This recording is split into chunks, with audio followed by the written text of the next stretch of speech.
مسلسل الحبار واحد من أسرع أعمال نتفليكس عاد مؤخرا بموسمه الثاني المنتظر. إذا كنت من عشاق هذا العمل الملحمي فهذا الفيديو مخصص لك. سنتحدث عن أنميات مثيرة تشبه مسلسل الحبار أو سكويد جيم، أعمال مليئة بالتوتر، ألعاب مميتة وقرارات مصيرية. فلايك واشتراك وخلونا نوصل هذا الفيديو إلى أكبر عدد ممكن من اللايكات. في هذا الفيديو بدي 4000 لايك، فنعم خلونا نبتدي.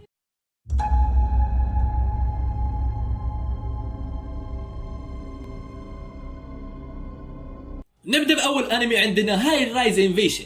في عالم مليء بناطحات السحاب المترابطة تجبر فتاة مراهقة على البقاء وسط قتلى مقنعين يسعون لإنهاء حياتها. يجب عليها التفكير بسرعة والتكيف مع الموقف بينما تحاول كشف سر هذا العالم الغامض. الأنمي مليء بالإثارة والأكشن، فلعشاق الرعب والإثارة هذا الأنمي يناسبكم.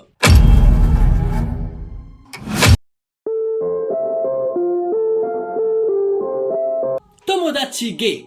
الأنمي يتحدث عن مجموعة من الأصدقاء يختطفون ويجبرون على المشاركة في سلسلة من التحديات التي تضع صداقتهم على المحك. الألعاب تعتمد على الأكاذيب والخداع حيث يكشف كل عضو الجوانب المظلمة في شخصيات أصدقائه. هل ستنجو صداقتهم أم ستتحطم تماما؟ في هذا الأنمي في كل مرة يتصاعد التوتر والمفاجآت في كل جولة. الأنمي يقدم تحليلا مثيرا لطبيعة البشر والثقة في مواجهة الخيانة. الأنمي هذا يمتلك واحد من أفضل الأبطال واللي هو يويتشي كاتاغيري.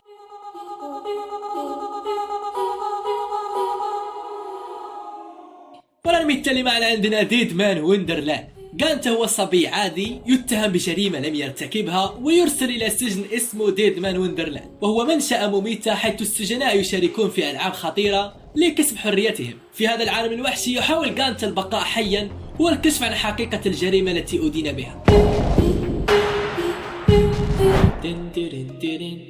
نعم كملوا الفيديو. أكشن.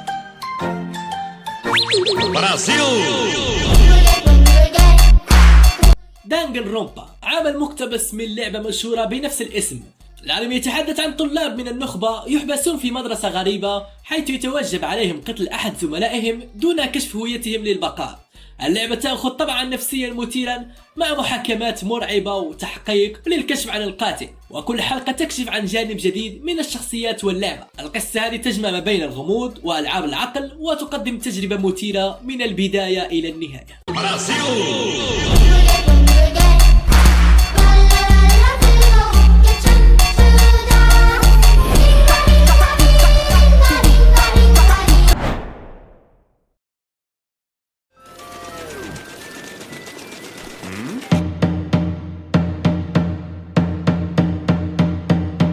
أليس إن بوردرلاند. أليس هو شاب عادي يعيش حياة مليئة بالإحباط، يجد نفسه فجأة في عالم غامض حيث يجب عليه وزملائه المشاركة في ألعاب قاتلة للبقاء على قيد الحياة. مع كل لعبة يشارك فيها يواجه اختبارات نفسية وبدنية شرسة، وكل لعبة تكشف المزيد عن طبيعة هذا العالم المرعب. الأنمي هذا يجمع ما بين الغموض مع مشاهد مبهرة وتصاعد مستمر في التوتر، ما يجعل المشاهد يشعر كأنه جزء من هذه اللعبة. وهذا العمل نجح أيضا في جذب المزيد من الجماهير بفضل نسخة الحية أو اللايف أكشن المذهلة التي عرضتها نتفليكس، والتي قدمت رؤية واقعية وعميقة للقصة.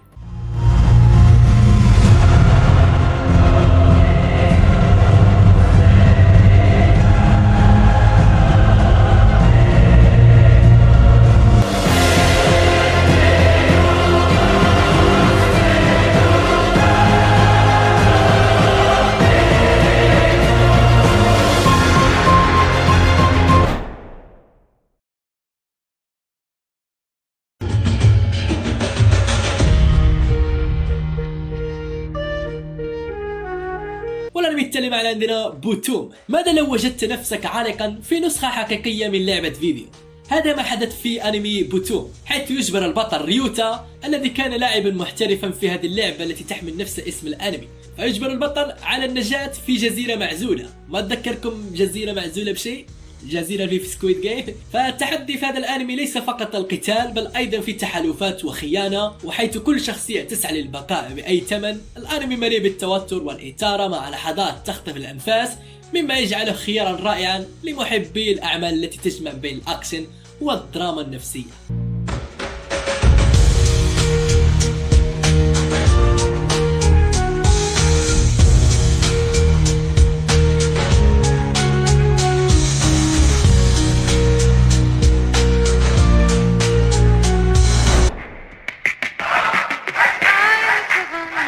آخر أنمي معانا اليوم هو أنمي كايجي، وهو العمل الذي يشبه مسلسل الحبار الشهير لدرجة كبيرة، حتى أن البعض يعتقد أن المسلسل الحبار قد استوحى العديد من الأفكار من هذا الأنمي.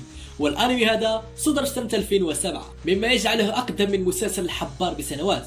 القصة تدور حول كايجي الشاب المدين الذي يشارك في ألعاب مقامرة خطيرة للحصول على فرصة لتسديد ديونه. فهذه الألعاب ليست عادية، مليئة بالتوتر والخيانة والقرارات المصيرية، والتشابه بين العملين واضح في الحبكة والسيناريوهات وحتى التحديات النفسية التي تواجهها الشخصيات.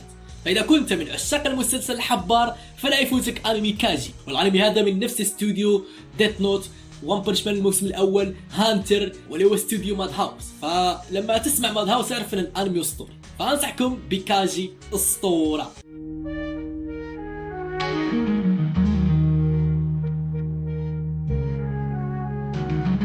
وبس يا جماعة الخير، أتمنى يكون عجبكم المقطع. كالعادة بدون وصيكم بدي تفجير لايكات في هذا الفيديو، فنعم انشروا المقطع في كل مكان واعطونا اقتراحاتكم في التعليقات. واللي يتابع كايجي، هل تتوقع ان سكويد جيم سرق من كايجي؟ ما رايكم يا جماعه؟ لان في تشابه مش طبيعي. الانمي نزل بسنه 2007 وسكويد جيم نزل لاول مره في سنه 2021، الموسم الثاني نزل قبل فتره.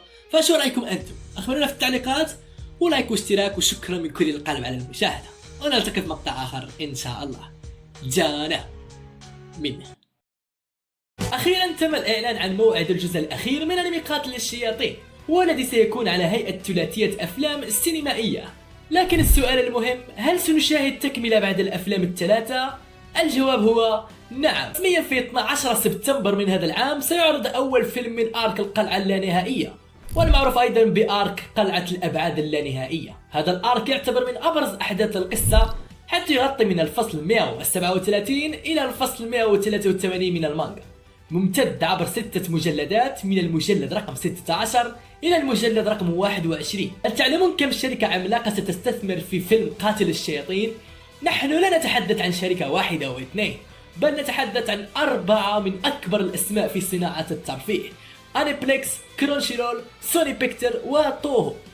أنيبليكس خبرة في إنتاج الأنمي، كرونشيرول دعم جماهيري عالمي، سوني بيكتر خبرة في التوزيع السينمائي، وتوهو يعتبر عملاق الصناعة اليابانية. هذا التعاون بين عمالقة الصناعة يعكس مدى الثقة التي يضعونها في نجاح هذا العمل. كل شركة من هذه الشركات تحمل في جعبتها خبرة عميقة وسجلا حافلا بالأعمال التي حققت